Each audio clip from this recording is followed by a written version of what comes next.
everybody, all the viewers in the house watching us right now.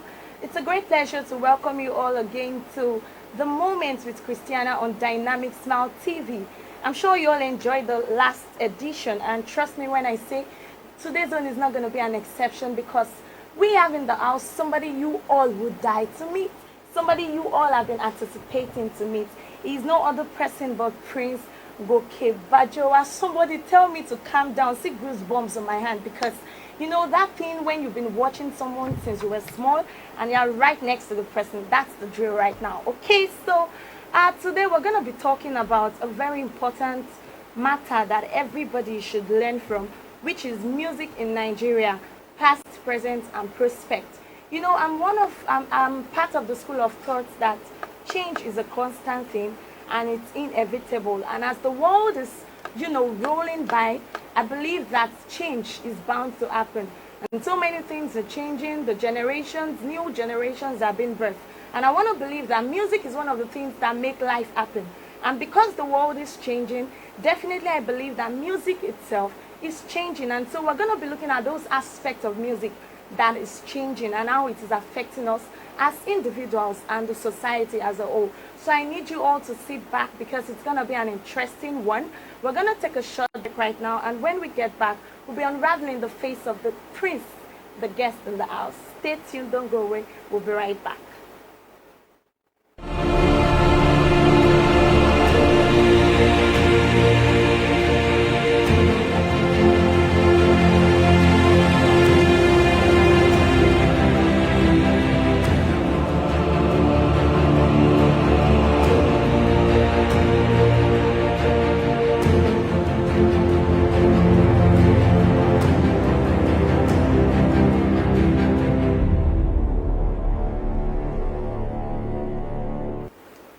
Welcome back to The Moment with your girl Christiana.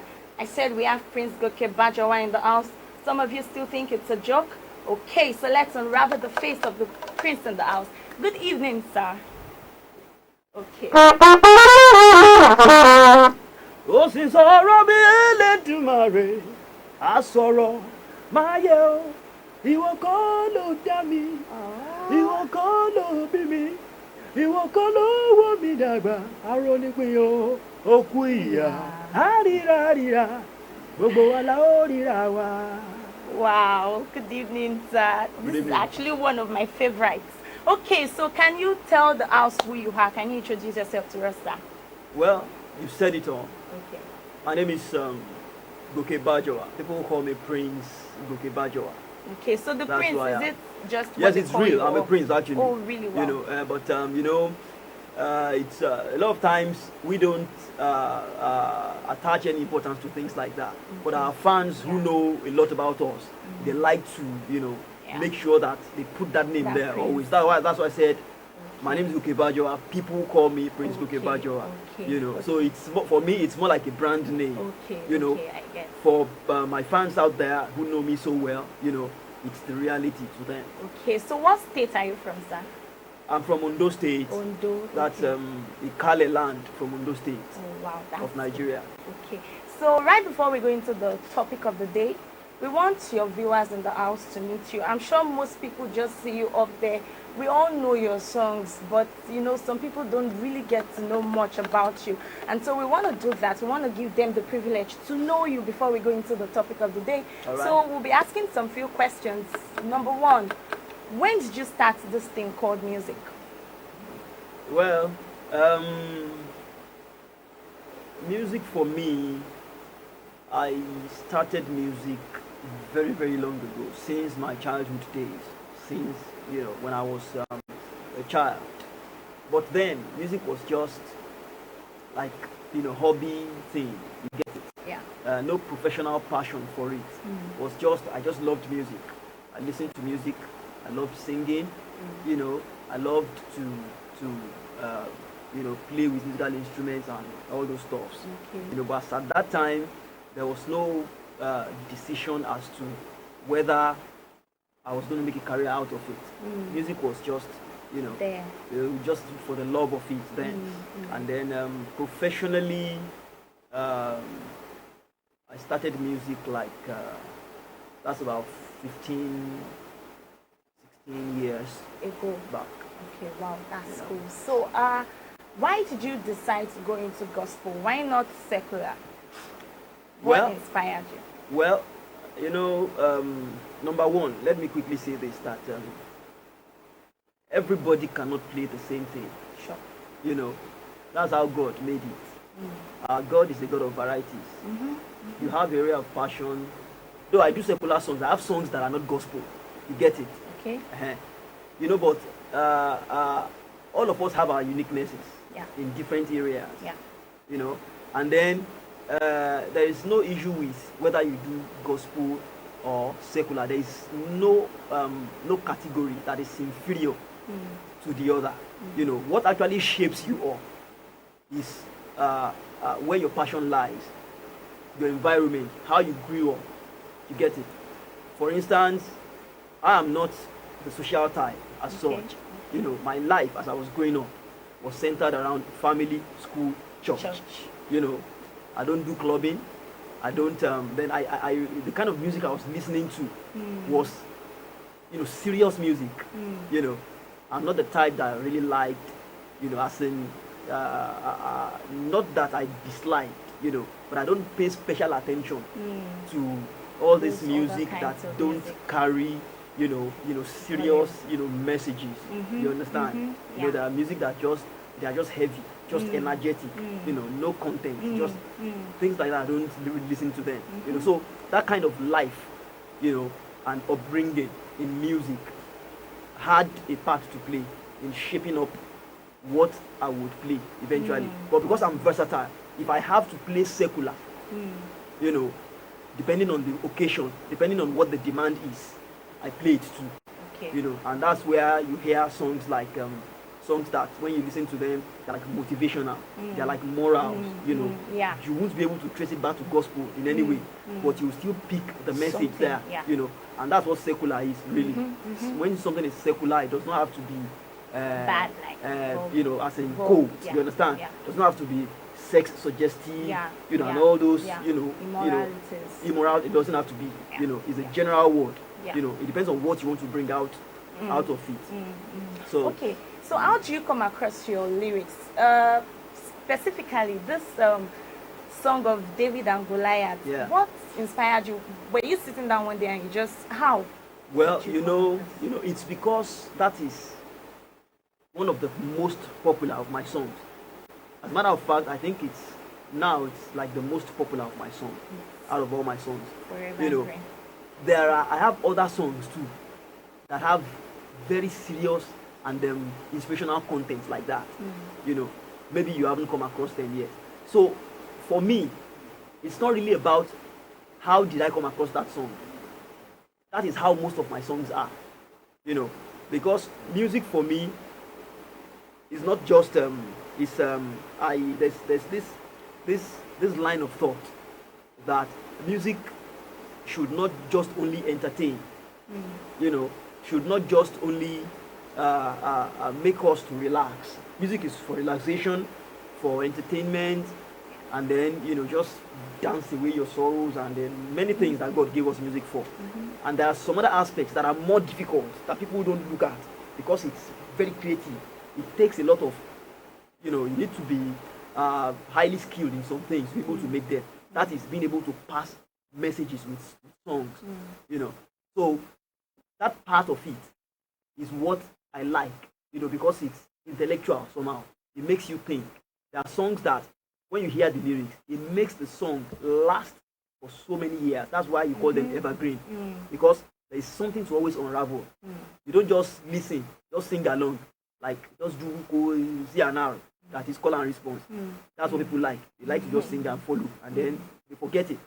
But when you see songs that are loaded with messages, songs like that, they never die. They never die. So I'm that type.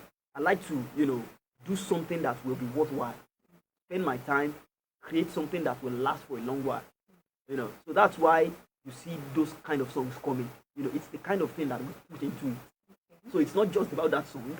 So if you must do a song like that, you must look for a content that will either bring, memories back, that will either bring minds of people to something that they've already known before, or that's like a reminder. Those are the things that people will ponder upon, and those are the things that make the songs evergreen. So it's deliberate. Of course, inspirations come through things around us, things that happen to us every day, the books you read, the movies you watch, the messages you listen to, events around you, and so many things. Sometimes when you sleep, you wake up, something drops on your mind. Sometimes when you are bathing, something drops on your mind. Sometimes when it is raining, sometimes when you are in a quiet place, something just comes. But those are just inspirations. It's the starting point. It is never a complete song. So you have to build it up. You get it? Yeah. So it's a deliberate thing. So it depends on what you are trying to achieve. There are times I need to, sing songs. If I look at the gathering, I see the kind of thing they like. I don't even waste my time trying to give them inspirational songs or songs that they will ponder. I just look for something very simple that they can, if that's flow kind with. of just flow with them and then just give it to them like that and make everybody shout and throw away the chair, throw up the chairs and stuff like that. If that is what they want. So it depends on what the people want as at that time. So this kind of songs are deliberate. It's something you go for. If this is what you want to do, then how do you get it? When the inspirations come, now how do you achieve this kind of end result? So you look for things that are similar, materials that will lead you to that exact type of thing, and then it's a lot of work actually, and then from there you talk about the instrumentation. That's another load of work entirely, and then so altogether, if you do it properly, the way I've explained, you will end up achieving something like this. Wow, that's good. Okay, so let's talk about your trumpet. How old is your trumpet? I don't think I've ever seen you without this. So how old is? This trumpet is like a trumpet is like a brand instrument for the kind of music I play. When I play high life, whether gospel or secular, once you play high life, there are some instruments that are peculiar to certain kinds of music. It's just like you play Fuji and then you don't use talking drum. So it's like that. You play juju, you don't use talking drum. So what I'm trying to say is that those categories of music, those genres, you play them. There are specific instruments that must go with them. Trumpet is the same to high life. So that's why you always see me with this. Most of my songs are high life oriented. High life fusion, though versatile. But so this one now is about 3 years old. This is one of the latest that I have. I have some that are as old as almost 30 years old. Wow. Yeah. 20 something. I have them. Wow, that's good. Okay, so can you tell us a bit about your family before we take My a short family, break? my nuclear family. Yes. Are you talking about my own family? Yes, your own family. Okay, like I have your wife, I have a your wife. children. I have Okay. yes, my wife is Olabimpe, Olayinka, Bajowa, and I have 3 children. Wow. Good. I have 2 boys. The first boy is Ayobami. He's 11 now. Wow. He just clocked 11. The second one is Ireolua. Okay. He's 7 plus, almost 8 now. Okay. And then the last one is the baby girl. That's Anolua. That's she's 1 year and a few months Wow, now. that's cool. Okay, so the last question before we actually take a break and go to the topic of the day. So many musicians out there, or should I say gospel artists, or let me say artists generally. Not everybody has the grace to actually, have a long-term spotlight. Like there's some people that we know back then, and we don't hear about them again. Not that they are dead, they are alive, but we don't hear about their music. We don't see them again. So how have you been able to come this far and you still remain relevant? And that brings me to the question of what are your challenges over time and how have you been able to overcome them? Well, let me start from your first point that some artists, you've heard about them, you heard about them so many years back and now they are not there again. Well, it's not all the time that you don't hear of them, that they've actually gone, off the scene. A lot of times what happens is that, after there are 1, 2, 3 albums that have, people have accepted and then it's popular. A lot of times artists go back and then relax, don't release albums again, but they still play music. They still play music, they attend events, occasions, honor invitations for performance. So the circle is like it's been reduced. Yeah. So people who they are core fans, who know their activities, how they know they still see them, they get to see them where they perform and stuff like that. So they make the circle smaller. So but for the general public who don't have all these details, who don't have access to all these things, they'll feel like, where is this man? We've not been seeing him, but he's actually there. People who know him know he's there. And then sometimes it's deliberate, because the way, I mean, the deliberacy that I'm talking about is like artists decide not to release albums, again, because there are a lot of reasons why releasing albums would be discouraging. Because how Nigeria is, a lot of things upside down, even things that affect people's lives directly. The government does not care about it, and then a lot of things going the wrong way. How much more music, So things that should be put in place, policies to, encourage us to do these things are not there. So if you are not the rugged type, if you are the type that gives up easily, Mama show me Jari, I'll just, the problems and, of putting albums together and then not enjoying the benefits in the end is too much. Why will I stress myself? Let me just sit down. And then sometimes, artists just relax, because it takes a lot of time and a lot of, input to get songs, composed and package an album, So if it is not going to be forthcoming in the end, by all your calculations, all indications, that this thing, I will just do it now. I won't get anything from it in the end. It's enough to make you reluctant or discourage you, to go and do it. And so you are just there. Many of them just there doing their shows, So and then some actually, got other things doing. There are some that have other passions for other things. We don't have passions at the same level.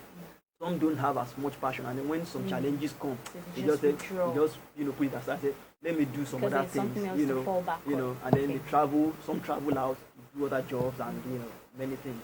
So it is either one or two of those things.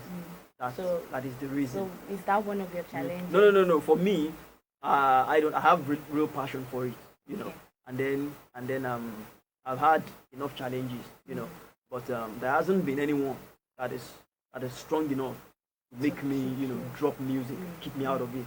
I've been doing it because the kind of love I have for it, what propels me, is beyond whatever challenges. So if you are not able to wait properly, and then challenges weigh you down, you would drop it. But for me, it's not like that. I have, the passion at a level that, drives me, keeps on driving me, no matter what the challenges are. Okay. Wow, that's good. Okay, so, before we started, you played your trumpet. And let me call that an intro because you're going to play and sing for us before we leave. But we're going to take a short break right now. When we get back, we'll be going into the topic of the day. I hope you've been enjoying yourself, and I hope that you've been learning as well. So don't go away. We'll be right back. Thank you.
Welcome back to the Moments with Christiana on Dynamic Smile TV. I hope you've been enjoying it so far. So now we go straight to the topic of the day: music then, music now, and music in prospect. Okay, so what would you say music is now? And how would you differentiate the music of now to the music of then? Is there any difference? You mean music in the past? Yes, has anything changed? Well, a lot has changed. Okay. A lot has changed. And then there are the positives Okay. and there are the negatives. Okay.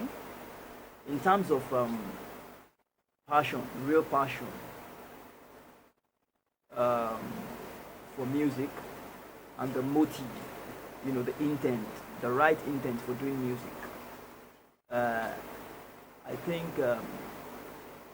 people were doing music in the past with real passion.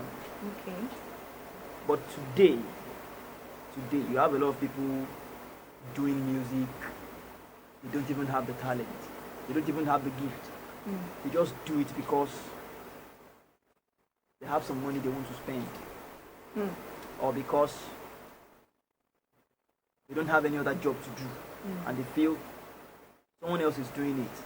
Some other people are doing it and they are, doing well there. Let me try it too. But because I have a friend who's doing music and then he's a big star already.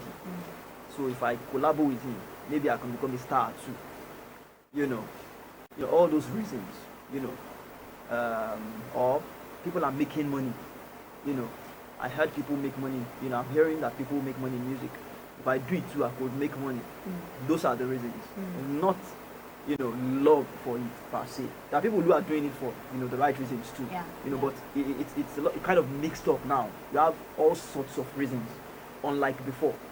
We had fewer musicians then, and almost everybody who was doing it back then were doing it because they love it. Okay. That's one negative. And then another negative is that music then had content. You see lyrical content, musical content, intellectual content. You see everything. You see the right reasons why people do music. You see that these people know what they are doing. They don't just do it, anyhow. And then today it's different. There's no content in music anymore. Only a few people still have deep content. What you just see people doing these days is just pick one or two words together and then you don't even have structure. You can't identify your chorus from your verse. No bridge, no vamp, no refrain, no coda, no nothing. Everything just flat like that. Just the beat.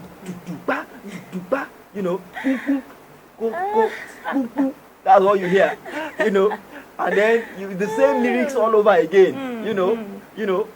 They make me colo, my head, they crazy, all those things. You get what I'm saying? Yeah. And then even in gospel too, the same lyrics that people use, the same songs we sing in church every day is what, gospel musicians is what they just, they don't even twist most times. They just give it to you the way it like is. That. The same thing they do here, they did here yesterday, somewhere yesterday, is what they will do elsewhere tomorrow.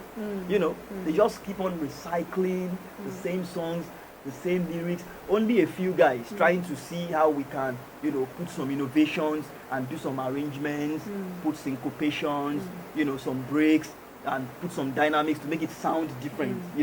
I appreciate that. Some guys are doing that, but most times, people don't do all those things. They just give it straight. You get it? So you see that there are no content, no new songs. A few people composing new songs now. I think people are picking up now. I'm beginning to hear a lot of new songs around. And then, but compared to how it was before, it's still not at that level. We need people to do it more. So that content is a problem. Especially in the secular industry. You get what I'm saying? There are a lot of topics you can sing about. Must it always be love? Must it always be one girl that is running you crazy? Must it always be momutiyo? All those things. Moti, orimiti, all those stuff. must it always be mo lowo, even tí o bá sówó but tí o say anything, mo ti lówó pa, mo ti kíní kan, you know, maga ti sanwó, must it always be that? There are so many things you can think about. You know, in relation to the content you were referring to, I don't know if you've seen this movie, Industry. It's Funke Akindele is actually the owner. You know, so there was this particular episode, a guy, what's his name again? I think AKG or so. He composed the song. He signed himself to a record label because he's rich. And so he composed the song, and that song is just I'ma shine when I wanna shine. Giddy, giddy. I'ma shine when I wanna shine. Giddy, giddy. And that's just all. And times, he was making his money. And then the audience too is not helping matters. Because you see, if you look at the followership of music in this country, there is, we don't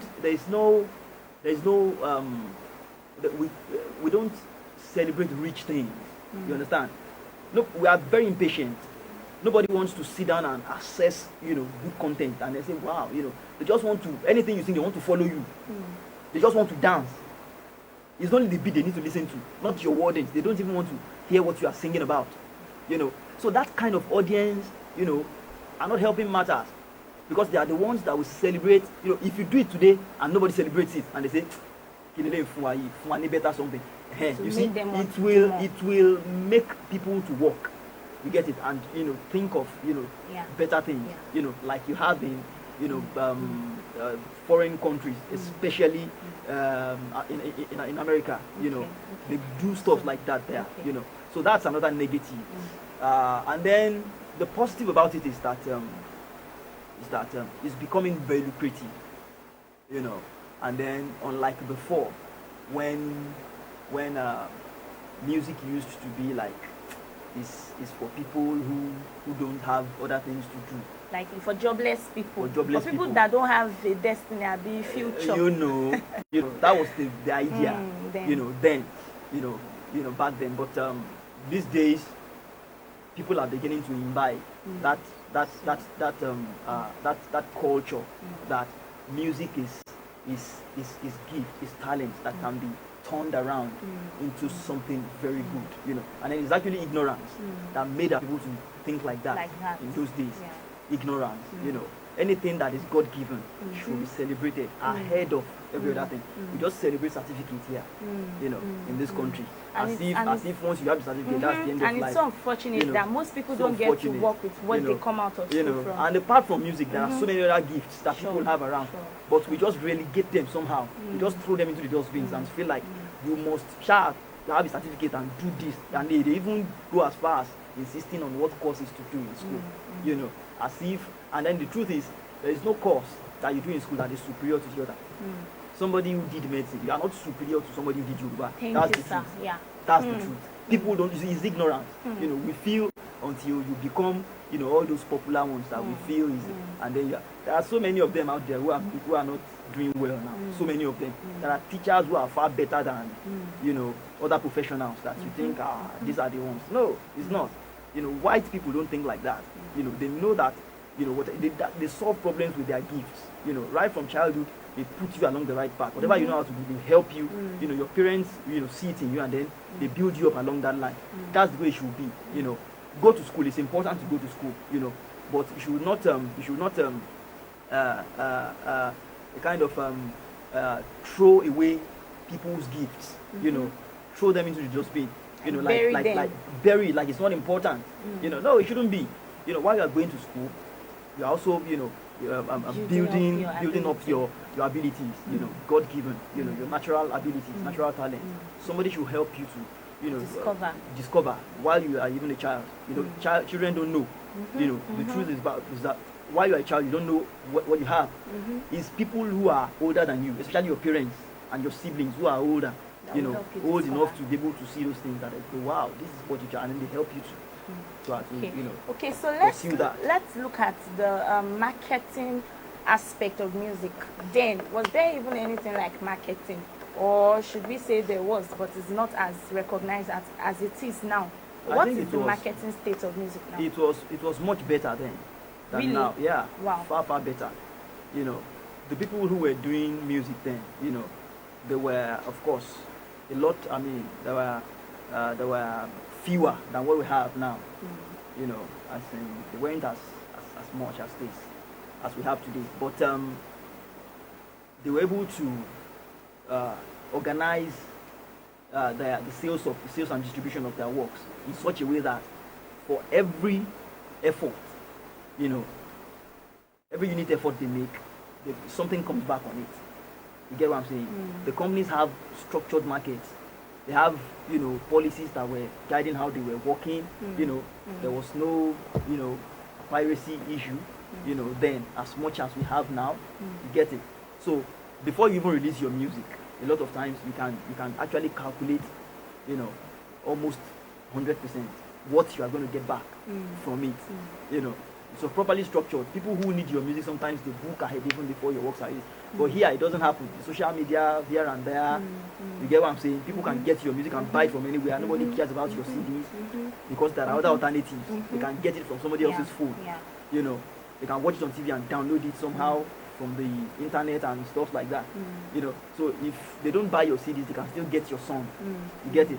That's a major problem. You know, so the marketing was far better then. Far better then than now. The proceeds of your work, you get them then. You know, you get them, but now the proceeds very difficult to get. Very difficult. You know, because the social media market is just coming up. So it's it has its advantages too. It helps you to promote, to get your work promoted. You know, I think you can even be your own promoter. Yes, but without proper monitoring, at least for now.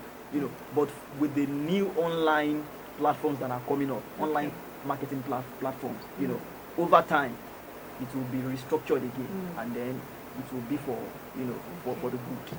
So what would you say about you know, this record label? Has it been really helpful? Because I don't think there was anything as such, you know, years back. Years Those back. were very standard record labels. Really? You had Sony, you had Sigma, you had Ivy Music, we had Aphrodisia, you had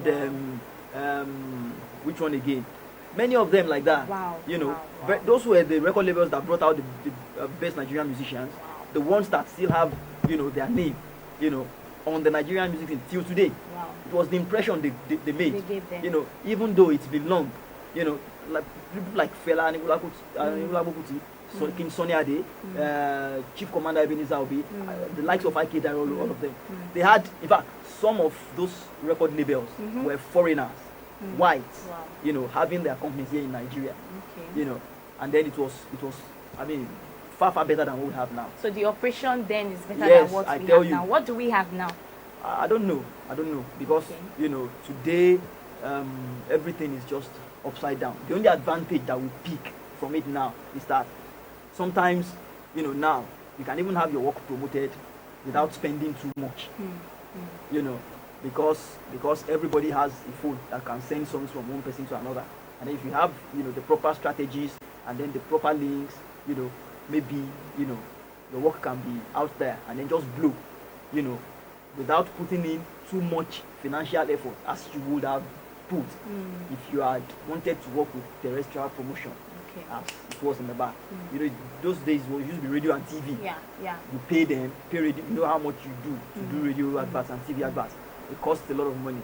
You know, so if you don't do it that way, there is no other way. You know, but now there are other ways.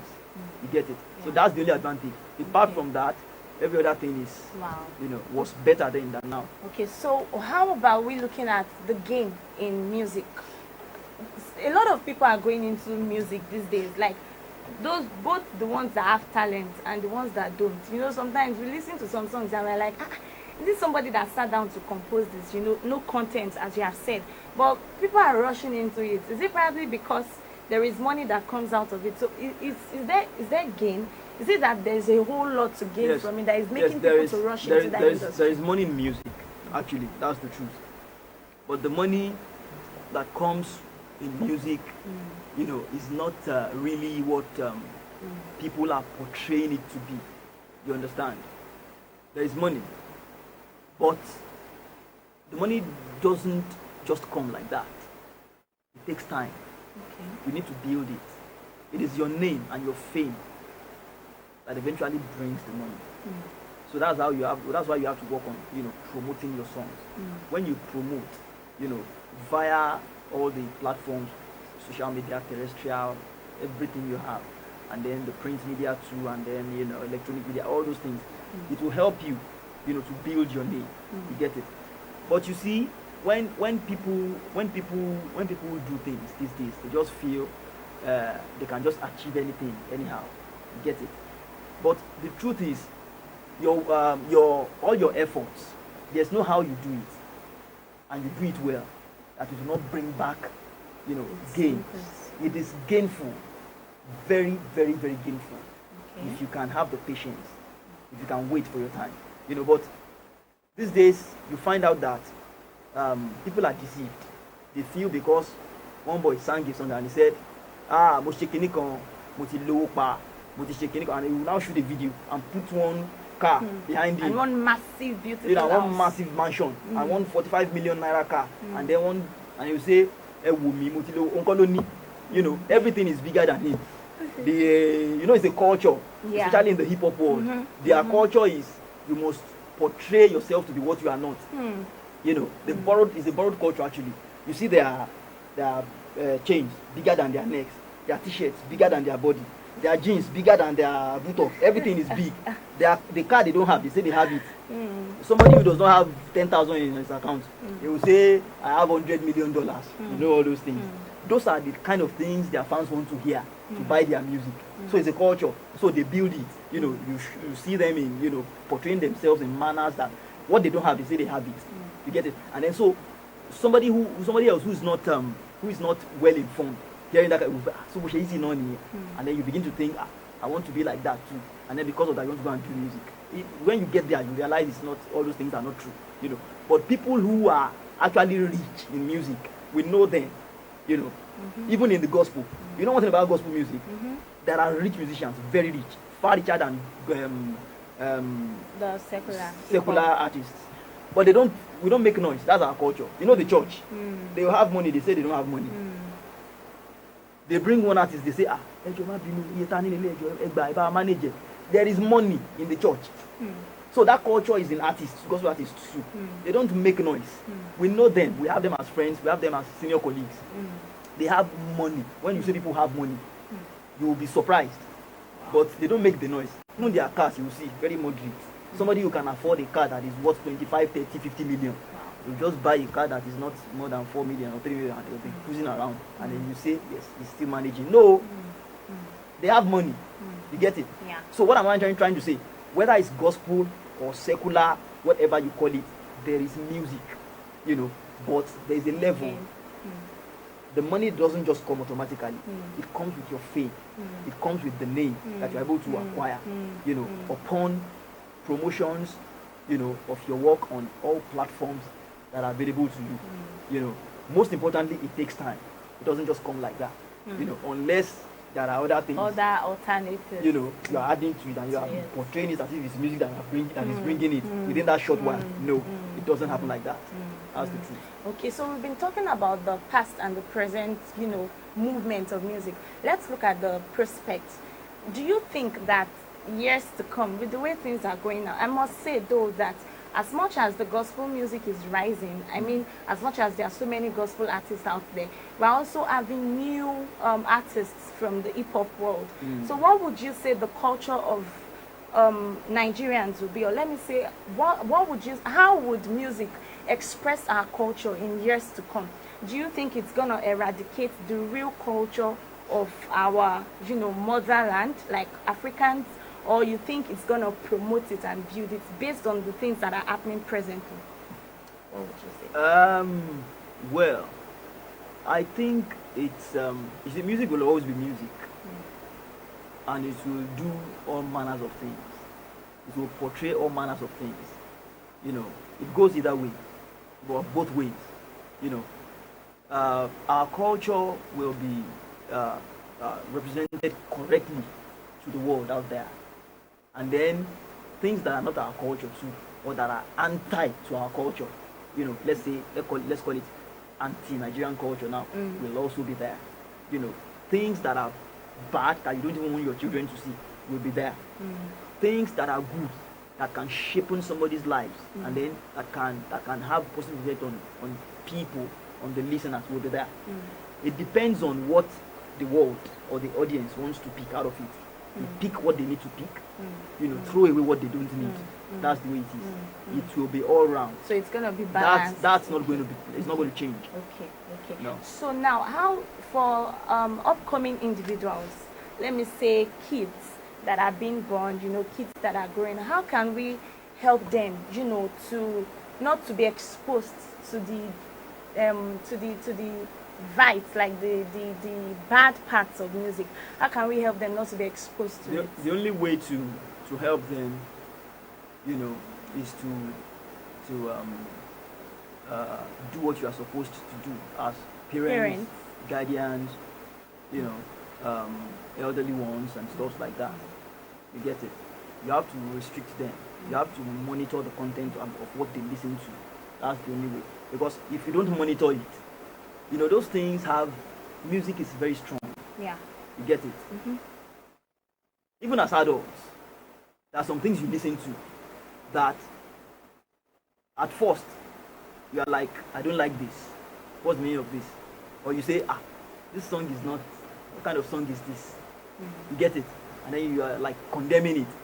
But if you keep on listening to it, they keep on playing it, they keeps on coming across your way, day in, day out, you will not know when you are going to start singing that song yourself. That's how strong it is. So the more they see it, they don't have a choice. It has a way of, music has a way of imposing itself on the mind. So you can't stop it that way unless you make sure that it doesn't get to them at all. That's why you select certain programs for your children on TV. And there are access to devices that can give them access to the internet, whereby they can watch or listen to music you don't want them to listen to. You cut all those accesses. At least at this age that they are forming character, they are forming their way of life now that they are still being molded. Try to avoid those things as much as possible. That's the only way.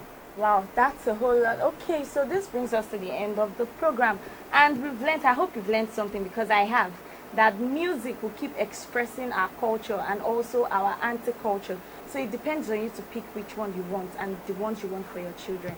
So I hope that you gained something, and I hope you enjoyed this session. So right before we go, sir, just a quick game, and you sing for us before we end the show. I want you to spell this word backward. Gospel. Gospel. I want you to spell it backward. LEP. Okay. SOG. Wow. Okay, that's good. Okay, because of our time, we can't take a whole lot. So can you do something, for us before we start to go?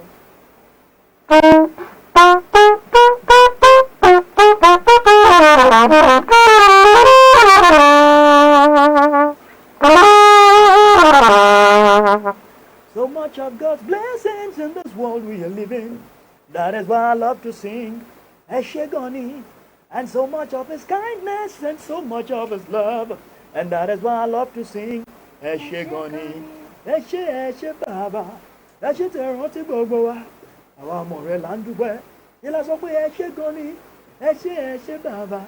Eshe Teranti Boboa. Emi o more mo pe wa. Sheni mo jo mo yo. Wow, thank you very much, sir. Okay, before I forget, the game for the week. How old is his firstborn? He mentioned it at the beginning of the program. So the first three winners will be getting a gift next week. How old is Prince Goke Bajowa's firstborn? So now this brings us to the end of the Moment on Dynamic Smile TV. So we meet again next week. Same time, same station. Stay blessed and stay happy. Thank you. Bye.